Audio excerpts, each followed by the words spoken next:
Buenas a todos, hoy vamos a ver dos artículos de enciclopedia del tomo 18 de las obras de Freud.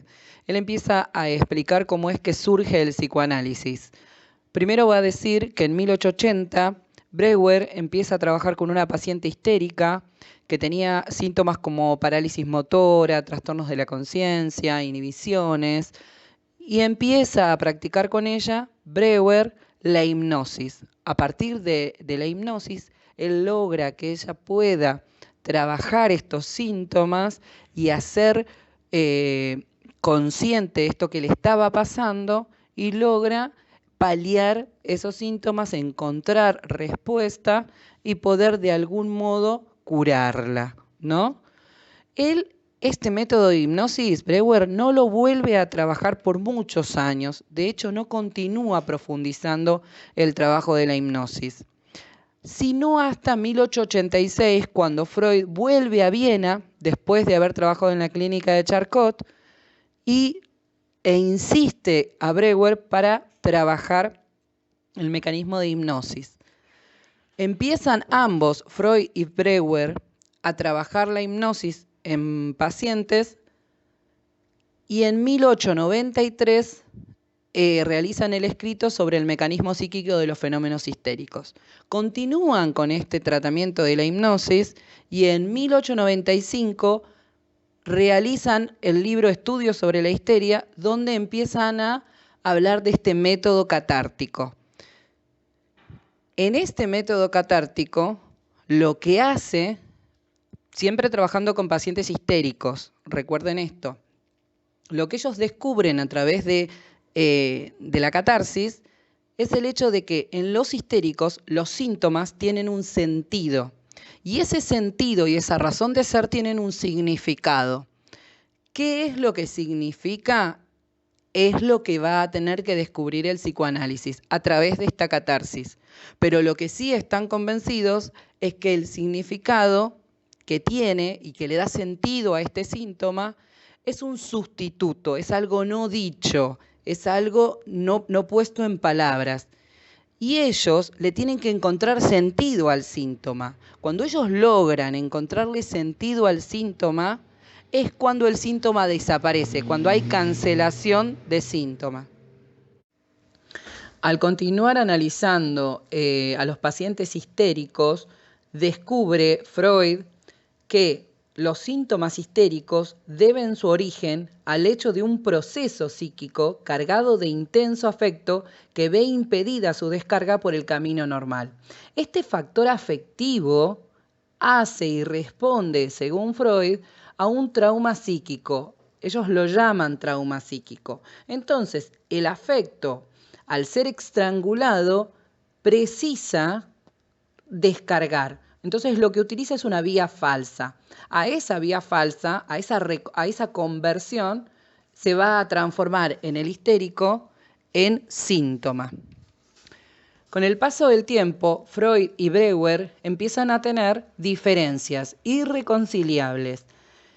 Una de las diferencias que logra esta cuestión de separación entre ambos es el hecho de que para Freud la representación es patógena cuando el contenido va en una dirección contraria y provoca defensas en el sujeto. O sea, el yo busca defenderse y por eso provoca este mecanismo de defensa. Ante esto también se planteó un nuevo inconveniente en Freud. Él decía que era malísimo realizando la hipnosis y él creía que estaba cargada de sugestión la hipnosis. Entonces él renuncia a la hipnosis. Por el contrario, esas dos cuestiones hacen que se separe de Breuer y continúe de manera particular el desarrollo del psicoanálisis. Él empieza a conocer el inconsciente a partir de esta asociación libre, que empieza a trabajar con la comunicación de estas asociaciones. Esta asociación libre, lo que él plantea es que el paciente debe renunciar a toda crítica. Tiene que ser absoluta y totalmente sincero, con todo lo que eso implica, con cuestiones incongruentes, disparatadas, Pero lo que dice Freud es que a partir del psicoanálisis, que es el arte de la interpretación, el psicoanalista va a tomar estos elementos de la asociación libre y los va a interpretar. También él va a descubrir que los actos fallidos, ¿sí?, como olvidos y otros, son medios para descubrir a ese inconsciente. También la asociación libre la va a aplicar a la interpretación del sueño. Él va a decir que el sueño está compuesto de un contenido manifiesto, que es el sueño real, y un contenido latente, que es lo no dicho, o sea, el significado. Esa interpretación la tiene que hacer el psicoanalista, acompañando a este paciente a encontrarle sentido a ese sueño, ¿sí? Con respecto al sueño, él va a decir que tiene dos motivos de ser. Uno es lograr dormir y otro es cumplir el deseo inconsciente.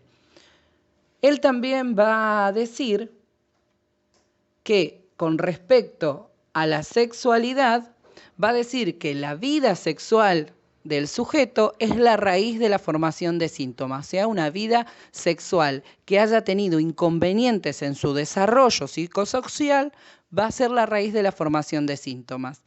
Entonces nos va a hablar de estas impresiones traumáticas que sufre el desarrollo de la vida sexual. Con respecto a la neurosis, él va a decir que existen neurosis actuales, donde el daño es presente, o sea, el paciente actualmente está sufriendo este daño. Con respecto a cuando el daño fue en el pasado, o sea que hay un procesamiento psíquico ahí, él a ese tipo de neurosis la va a llamar psiconeurosis. También él va a plantear que la sexualidad infantil en el pasado, en la época en la que él empieza esas investigaciones, era calificada como una degeneración. Esto él lo va a cambiar cuando plantea el desarrollo psicosexual del sujeto. Por otro lado, él va a llamar pulsión sexual a esta libido. En un principio la va a llamar instinto sexual y después la va a llamar pulsión sexual. Entonces, según los escritos que veamos, va a tener un nombre particular. En este caso, él se queda con la definición de pulsión, no de instinto. Y entonces va a decir que esta pulsión sexual, que es la libido, se exterioriza. ¿Por qué va a decir que estas pulsiones son parciales? ¿Por qué? Porque de acuerdo a la etapa van a tomar una zona erógena en particular, por eso se las va a llamar pulsiones parciales. Pero también va a decir que estas pulsiones parciales son singulares porque buscan una satisfacción particular. Luego va a tomar el desarrollo psicosexual. Él va a decir que hay una etapa de organización libidinal que corresponde a una zona erógena y que busca un tipo de satisfacción. En la primera etapa, que es la zona oral, en la primera etapa que la organización es oral, la zona erógena es la bucal, o sea, la boca. La satisfacción es el pecho materno. Lo que busca es una nutrición. Entonces la satisfacción, como es el pecho materno, es externa. En la etapa sádico-anal, la zona erógena es el ano, o sea, la zona anal. La satisfacción es interna y es autónoma, corresponde a la etapa del control de esfínteres del niño. Con respecto a la tercera etapa, que es la fálica, la zona erógena es la genital y es autoerótica. Después de esta etapa, él va a hablar lo que vendría a ser la zona de latencia, que corresponde al sepultamiento del complejo de Edipo que vamos a desarrollar ahora. En el complejo de Edipo, lo que él plantea es que hay una forma de resolverlo de manera sana y una forma de resolverlo de manera enferma. Él plantea el complejo de Edipo con estas aspiraciones sexuales. El objeto de amor es la madre o el padre, según sea niño o niña, y empieza a haber en esta relación, en esta tríada, una rivalidad y una hostilidad. Una mente sana aprende a dominar el complejo de Edipo y hay un sepultamiento del complejo de Edipo porque hay un renunciamiento a ese objeto de amor madre-padre, y como resultado de este sepultamiento del complejo de Edipo, hay una instauración de la conciencia moral y del super yo. Aquel que tiene un desarrollo sano va a aprender a dominar el complejo de Edipo. El neurótico va a permanecer adherido a él. Entonces él plantea que como resultado de este complejo de Edipo, con esta instauración de la conciencia moral de este super yo, comienza un periodo de latencia. Este periodo de latencia, donde el sujeto va a salir afuera, al ser social, a la escuela, va a buscar satisfacciones sociales y aceptación social, en este periodo de latencia, él va a dividir el desarrollo sexual en dos tiempos. En este primer tiempo que vimos, de oral, anal y fálica, va a venir este periodo de latencia, donde no voy a ver este desarrollo sexual con intención, sino que va a pasar a un segundo momento, a un segundo tiempo, que viene con la pubertad. En esa etapa de la pubertad surge este desarrollo sexual, pero con fines reproductivos. ¿Qué es lo que va a hacer después de este periodo de latencia que viene la pubertad? El sujeto va a tomar características de este objeto de amor, pero ya con fines reproductivos socialmente aceptados. ¿Sí? Con respecto a la represión, Freud va a decir que